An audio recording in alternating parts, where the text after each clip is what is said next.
Thanks for coming. When I looked in the thing, it said 7 people signed up, so there's more than that. That's good.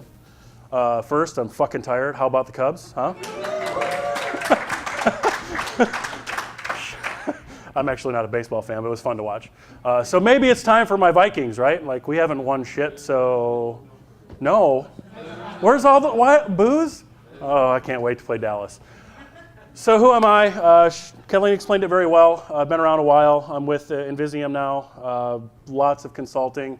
I go by Golf Hacker Dave because I hack and golf usually at the same time, but I still try. So this is the stuff we do, blah, blah, blah. So what I'm here to do today is talk about your apps, your mobile apps, and we want them to look kind of like this, right? Big fortress. You know, being the security guy, I'd probably recommend putting a moat around it. You know, there's not one there. But, you know, we want to talk about that instead of looking something like that, right? No, thank you. But this is kind of where we're at. So first person to tell me the answer here wins the prize. What is this? No. Close. That's always the first guess, though. No. That's a sweet elevator. It's a vault. Okay, I'll give you that hint. It's actually the vault in the basement of the Federal Reserve in New York. Okay? The reason I bring this up is this is how I picture mobile security and what we've done. If you notice, this vault looks pretty old, but it is. But it's very highly secure. My pointer doesn't work. Anyway, you can see all the way in the back. That actually is like a locker room. Seriously, there's lockers way in the back full of gold. It's not our gold, it's all the other countries' gold. But the fact is that this door, this big door here, it takes 2 people to open and close it. They've got to turn the wheels at the same time and it rotates.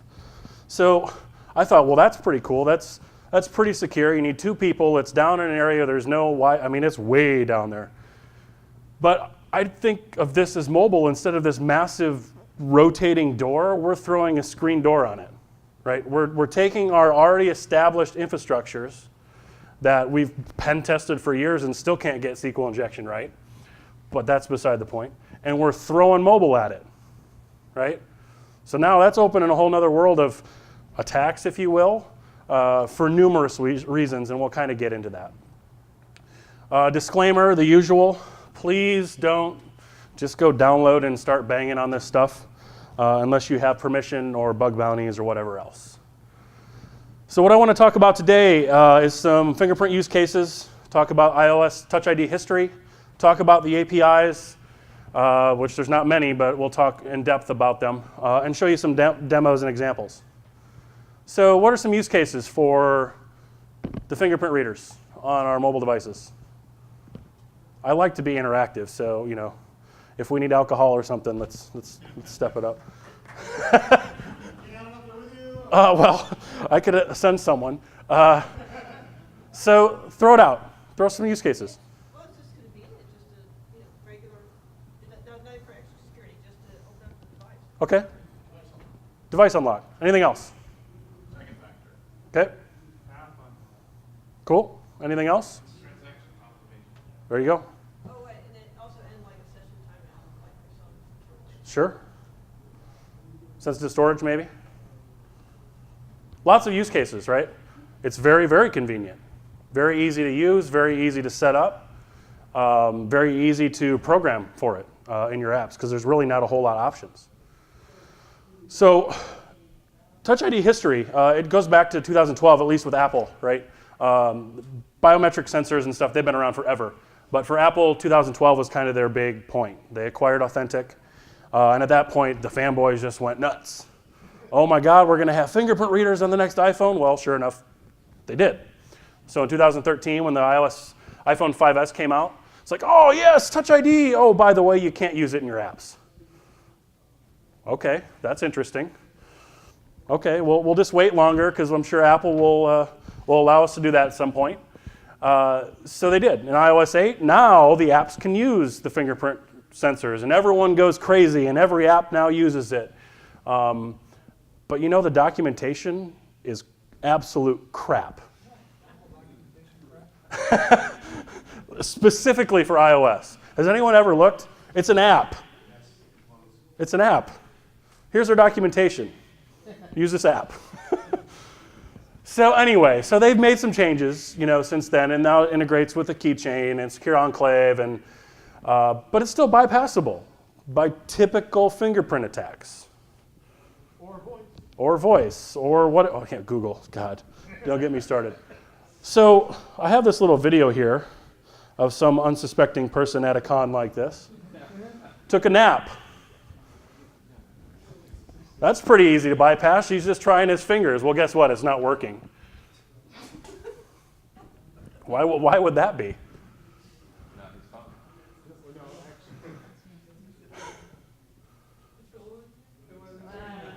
Uses his foot. So you're saying security my foot? Right, yes. So you should all use your footprints instead of fingerprints. So anyway, Touch ID technology, it hasn't changed a whole lot since the first one. It's built into the home button, even though the home button's a little weird now on the 7. It's still sapphire crystal, pretty darn strong as far as scratch resistance. It uses capacitive touch, so it's not just an image. So you can't cut someone's finger off and then go try to log into their device, right? And it's tied at the hardware level, which is very interesting and good from a security perspective. What that means is I can't go steal your device, grab your chip, and put it in mine, right? I need the chip and the fingerprint sensor all in one because it's tied at the hardware level. So if one goes bad, for instance, you got to replace the whole gamut, which they'll just say buy a new phone. But it's not secure enclave tied, right? No, it's just tied at the hardware level, correct. So how does it work in iOS? So you must set up Touch ID and your fingerprints at the iOS level, at the OS level. You don't do it through the application. It's a yes or no technology. You either succeed or you fail. There's really no in between, like, oh, you almost got there, dude, try again. Right? And we'll talk about that here as I go through this. But there's only 2 APIs that they started with in iOS 8, and they changed a little bit in 9 and 10. They really didn't make any changes. But there's LA Context and then user presence. Anyone here use Touch ID in their apps? Good. Garbage. So this is typical pseudocode. 90% of the apps I look at and review have code that's similar to this. I wish my pointer worked. So if you follow this code along, you see you have your LA context. The first thing it's going to do is it's going to check to make sure that the device can actually use Touch ID. That makes sense, right? That either has to be enabled or available on that device. And then it's going to evaluate. And that's when you get the little pop-up and says, hey, enter your finger. And then you basically get a success or failure. So most apps take that, and if success, they do something. Authenticate you, right? Or if it doesn't, then they do something else. Anyone see a potential issue with this flow? It's a little hard to read, honestly, in that light. Yes. If you can make it believe there's no fingerprint scanner, then So that's really close. With iOS, from years and years of hacking at it, you can run stuff out of order, right? If I'm able to connect to the app, I can run methods, I can instantiate classes, I can do things out of order. Does that give you a hint? Anyone? Not you, Jack. You don't count. So if you look at this code snippet, I'm going to run through a couple examples.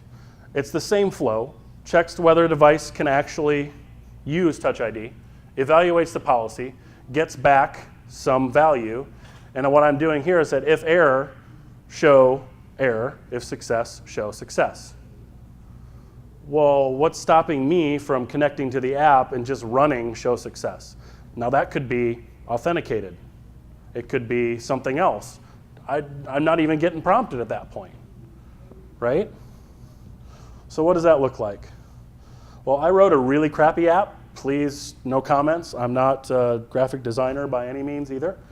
And hopefully this shows up. If not, You guys can't see that. Here, let me run the actual GIF and see if that works better.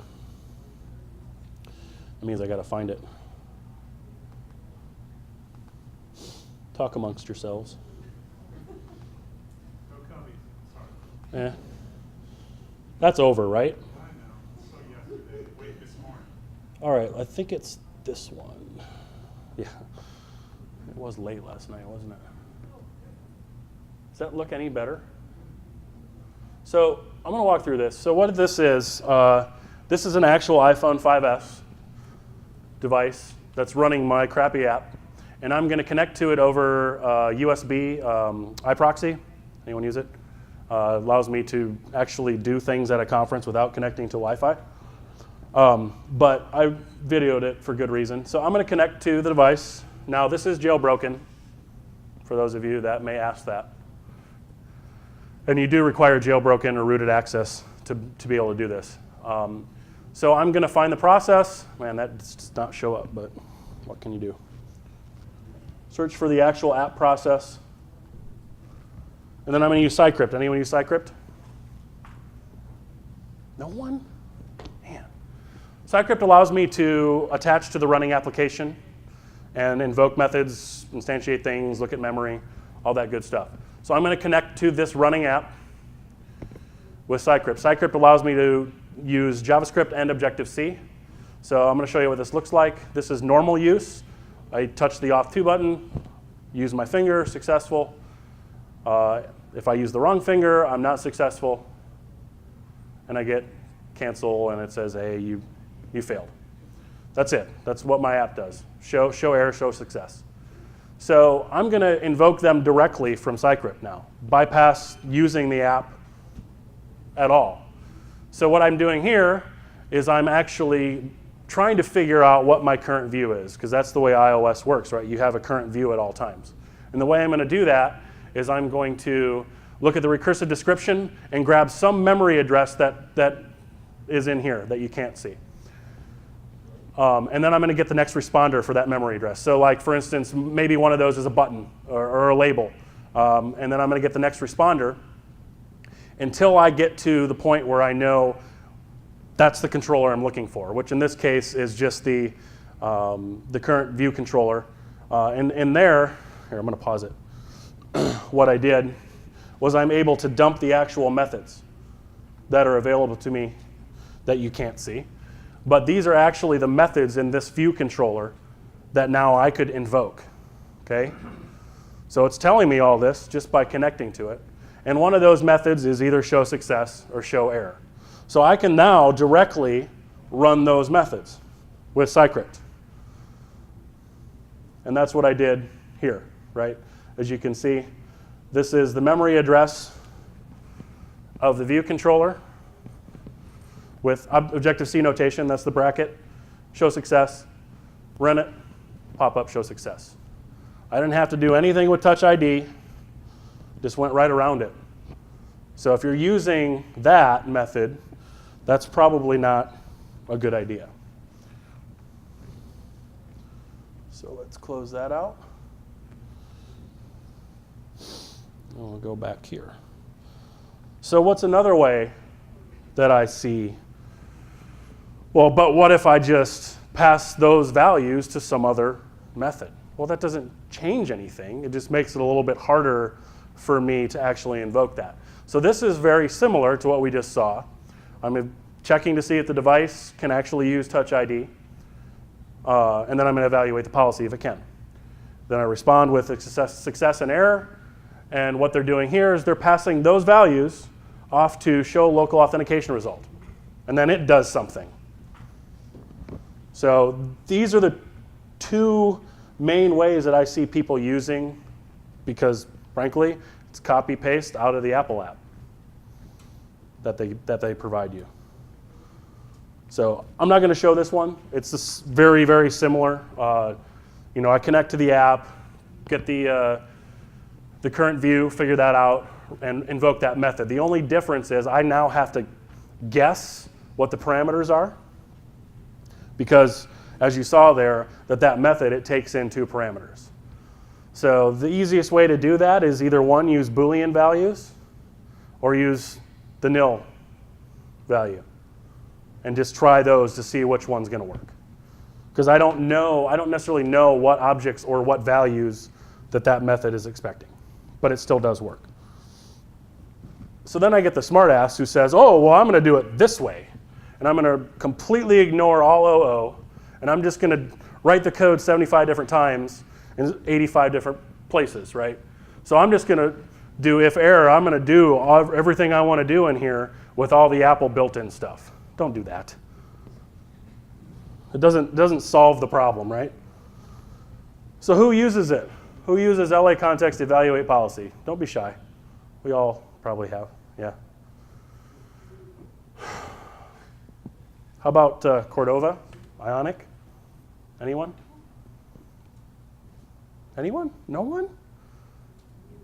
Does that look familiar? This is in NG Cordova.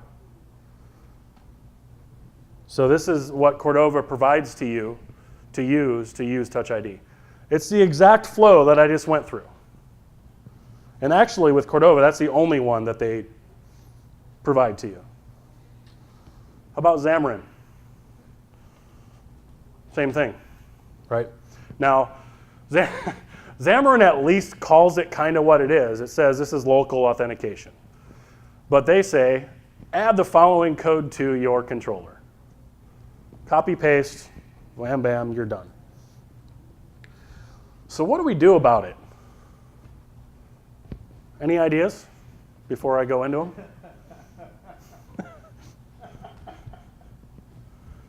None? Kind of mentioned it before. There are some if you have to situations, right?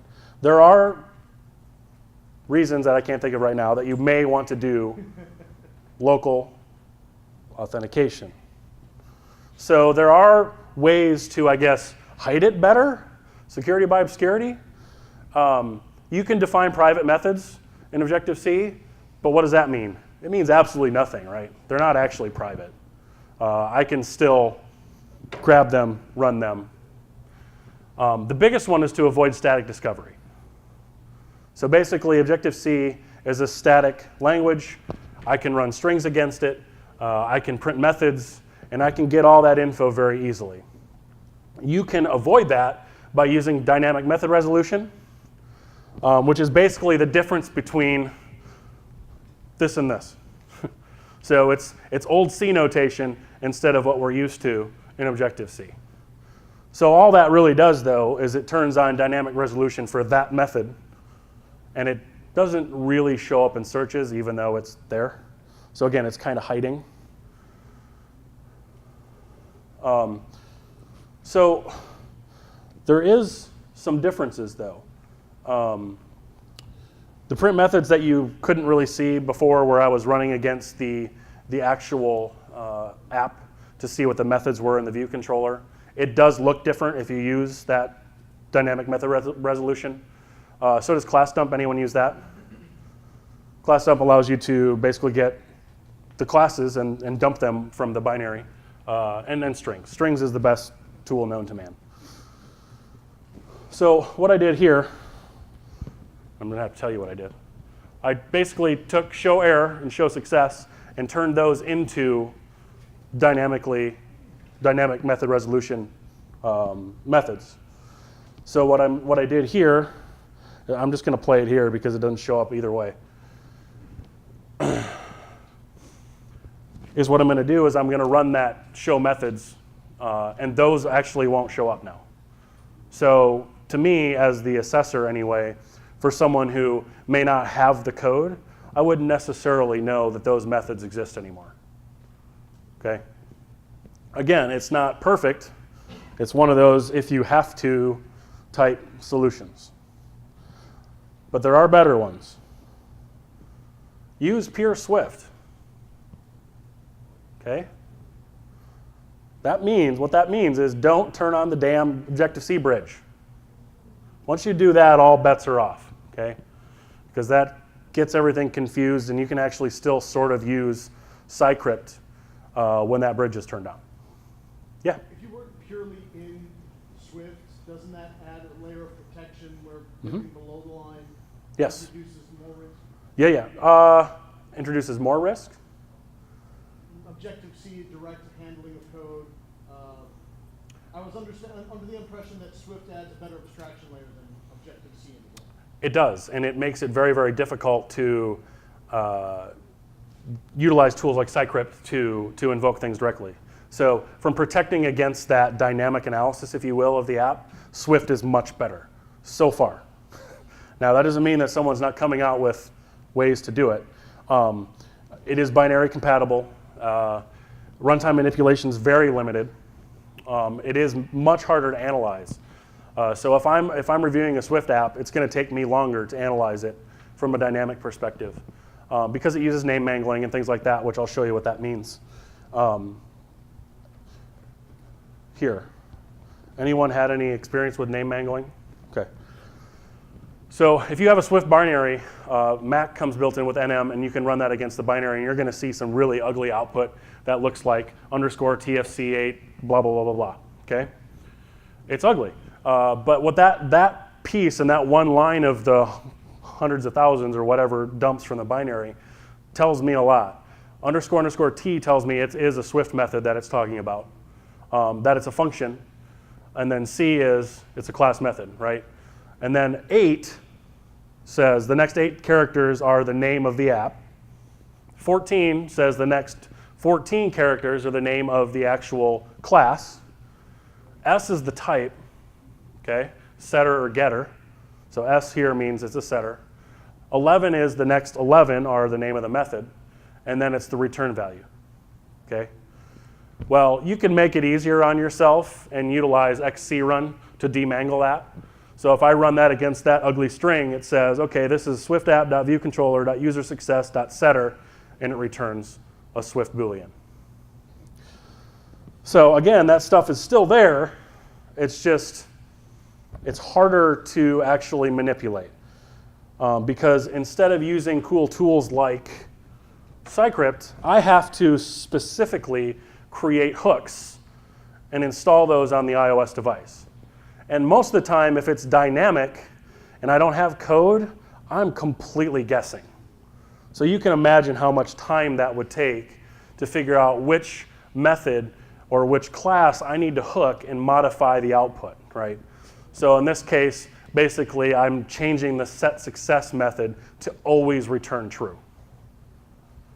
But again, how long would that take someone to actually figure out, and so on and so forth? So again, it's not a fix-all for everything, but it does make it more difficult for someone to actually bypass.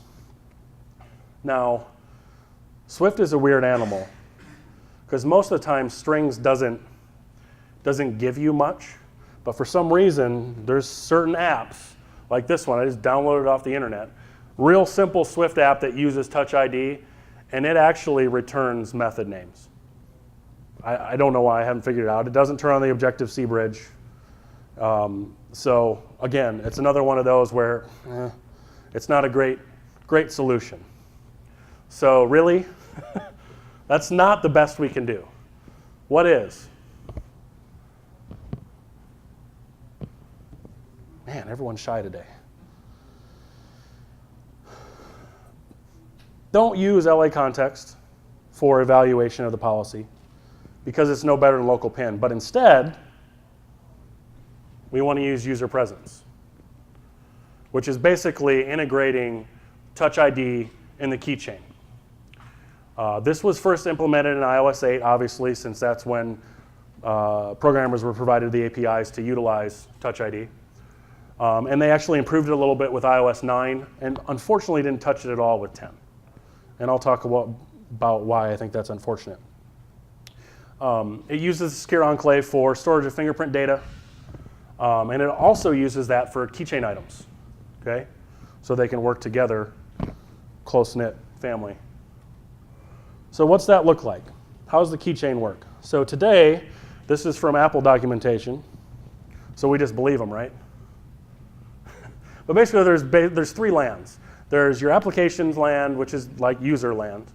There's the OS land, and then there's the Secure Enclave.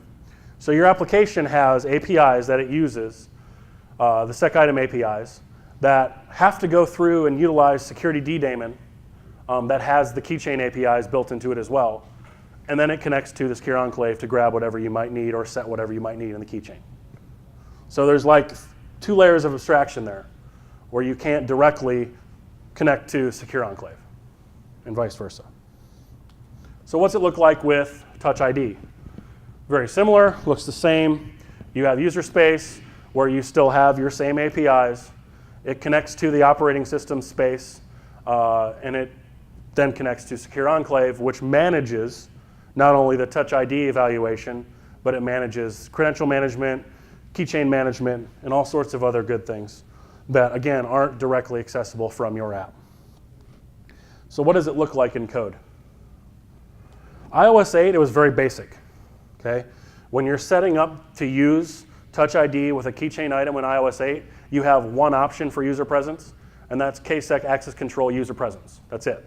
That's all they provided. That's a yes or no, you're using it or you're not. So when you create your sec access control reference object, you set that as an attribute, and that value in the keychain is now protected with Touch ID. Okay? In iOS 9 and 10, which with 9 is when they added them, there were more attribute options added, which is awesome. They added the ability to utilize an application level password instead of Touch ID, because a lot of people are worried about Touch ID. They allowed you to use the device passcode, so it'll prompt the user for the device passcode. You can use private keys. And then there's the ability to use Touch ID any or Touch ID current set. Can anyone explain the difference between those two? So when I'm creating that sec access control reference object, and say I wanted to use Touch ID, and I set it to kaccess control Touch ID any, that means at any point in time when I request the data from the keychain, any fingerprint on the system that's registered in iOS will succeed, no matter what, if one's removed, added, whatever else. If I set it to Touch ID current set, it takes kind of a snapshot of the fingerprints that are assigned to that device. So if anything changes about those, whether one's removed, 2 or 3 are added, the next time I want to get that data and it prompts me, it will fail the Touch ID check because something about the current set has changed. Does anyone see any issue here? I've been waiting for someone to say something with these fingerprints and the way this is all managed.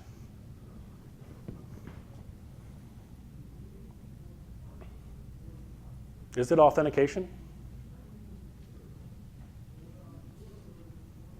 When you open your Amazon account and it prompts you for Touch ID, is that authentication? Device verification. Yeah, because it could be anyone's fingerprint that was on the system, right? So that's why if I'm doing a review, I always will recommend using Touch ID current set. Because at least you have a little bit of assurance that the person that's setting it up at this point is registered on the system, and if something changes, that could cause red flags, right? But in reality, you don't ever really know who's authenticating with Touch ID, right? But we're still using it because it's convenient. Now, well, we'll get into that. So a couple things I wanted to show, though, with iOS 9 and 10, application passwords are a good idea, right? Because at least then it's something that that person has to know, right? That's trying to grab the data from the keychain. So maybe you want to explore using that, but then that bypasses the fact that people want to use Touch ID. Yeah. It's not convenient anymore. You already make me use too many passwords. It also has an OR function, which people really like, where you can say, let's use Touch ID current set, or if that fails, fall back to an application password. So that's kind of nice. And you guys don't necessarily need to see what it looks like. Oh shit, I'll show you. So again, my beautiful, wonderful app. The keychain stuff is in the bottom, so I'm going to enter a value. Usually this would be a username and password. And when you click Store to Keychain, now it's stored. Next time I want to get it, I'm prompted for Touch ID. That stuff isn't bypassable with the tricks that I showed you before with LA context. Since everything is being managed in the secure enclave at this point, there's nothing for me to necessarily bypass. Like, the only way I can get that data is by successfully using Touch ID, which is interesting, right? So I use keychain dumper a lot. Anyone? Allows you to dump the keychain items and see everyone's really horrible Wi-Fi passwords that device is connected to. If anything in that keychain use Touch ID, you're going to get prompted for it because it's trying to explode the whole thing. So that's an interesting one to think about too. We could talk about keychain forever, but we won't. What about the new Mac? Anyone else a little scared about that? The touch bar? In my opinion, it's going to have the same issues. But now we're going from what I would consider a single user device to a multi-user system, right? And what's this? What are they going to do to share between Mac and iOS? Because frankly, that seems to be where they're going. Because Mac's going to have its own secure enclave, iOS has its own. Well, hey, let's just check that box and you can save all that data to the cloud. Good, right? Now, I don't want to throw a lot of FUD at you, but frankly, IBM tried this in 2004 and failed miserably. It's not going to be any different here. But the fact that all I need is my little finger to unlock my Mac now, I told the powers that be at my company, I don't think anyone should have that because it just, with the sort of data we work with and whatever else, I don't think it's probably a good idea. Especially since most of our people have root access. Now what about this? So if you're driving down the road and get pulled over for speeding, they can force you to use your fingerprint, right? To unlock your device. There's been a couple cases about that. They cannot force you to type in your password. Okay? Is it going to be the same for Macs? Something to think about. What do I want to see? I want to see some sort of programmatic delineation between fingerprints. Okay? God damn it, I wish they would have done it in 10. Why? I mean, they made no changes from 9 to 10. I mean, here's a picture of mine. You can name them whatever you want. There's got to be a way to provide some sort of delineation of whose print is what. I'm not going to preach and pretend I know what that answer is, but there's got to be a way. Also, fingerprint setup through the app itself. So you have a little more assurance that it's actually the person you think they are. And more attribute options. Some sort of way to do multi-factor on the device itself would be awesome, right? Because right now, it's not possible. And to force setup of using the fingerprint sensor or something, right? Because you can not have a passcode on your device. Why? Force the setup of it. Apple's good at forcing people to do things. Why not do that? Right? All right, so in summary, don't use LA context to evaluate the policy. Use user presence if you're going to use it. Store the username and password. Send that to the backend server, whatever else, and authenticate the user. Maybe it's an OAuth token, maybe it's JWT token, whatever it is. Understand it's not authentication. The setup is all done through the OS, right? Now with Google, there's a small ability, right, to be able to force but it's all still done through the OS. So you like if you did the LA context to check if the device is compatible to be able to use it, and it says no, and you know it's an iOS or iPhone 5S Plus, you could be like, hey, set up Touch ID.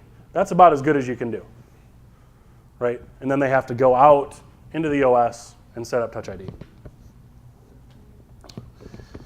And I really hope there's going to be more to come from Apple here. I mean, I think it's a problem that's just kind of blown under the rug. It can be better to provide more assurance because everyone's using it for authentication. You name it, they're using it. So I really hope soon that's going to happen, maybe with 11. But basically, mobile security is hard. Try harder. All right.